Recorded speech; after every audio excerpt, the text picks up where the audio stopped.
La cicatrice.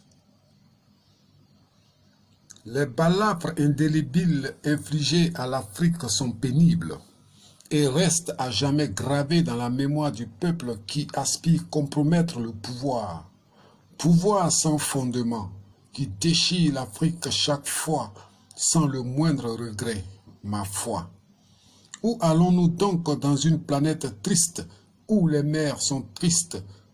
Oui, où les enfants s'alarment comme pour tirer la sonnette d'alarme, afin que chacun prenne sa responsabilité, même s'il manque de personnalité. Je ne comprends pas pourquoi les balafres infligés à l'Afrique sont la source des revenus des tenants du pouvoir qui aspirent aux gloires. Corruption, corruption, corruption, corruption. Le peuple est silencieux parce qu'il a peur de s'exprimer. Pour un oui, on l'amène à dire non, et pour un non, on le soumet à un oui. Le peuple est silencieux parce qu'il est corrompu et conduit aux urnes électorales comme le berger conduit son troupeau dans sa pâture.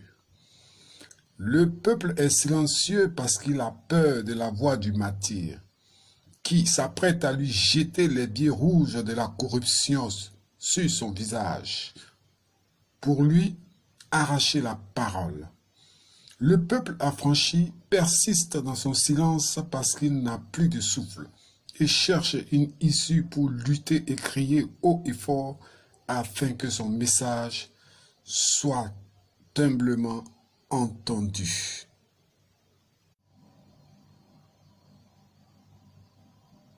La tâche.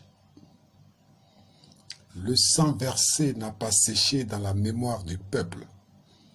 La férule humiliante a marqué sur la peau du peuple des traces indélébiles, qui restent gravées dans l'esprit du peuple qui prône sa négritude.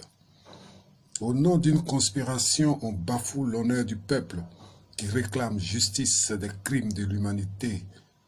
Chaque fois que le peuple s'égosille pour dire non à la mauvaise gouvernance, il s'étouffe car son message n'est pas entendu. Voilà pourquoi la gangrène sanglante n'a pas séché dans la mémoire du peuple qui réclame vérité et justice dans le plus grand respect des droits de l'homme. Le joug. Afrique matunique. Longtemps les Blancs t'ont mis sous leur pan pour ton hospitalité tant convoitée. Pendant que tu vivais du labeur de ton travail, ils t'ont proposé le beurre. Ô Afrique, libère-toi du tic pour garder ta sagesse pleine de prouesse. Afrique matunique, certains de tes enfants sont morts. Voilà pourquoi je t'implore afin que tu te libères du joug de l'oncolore qui t'a infligé le venin de la paresse sans aucune tendresse. Afrique matunique, libère-toi du tic de l'antique des pudiques.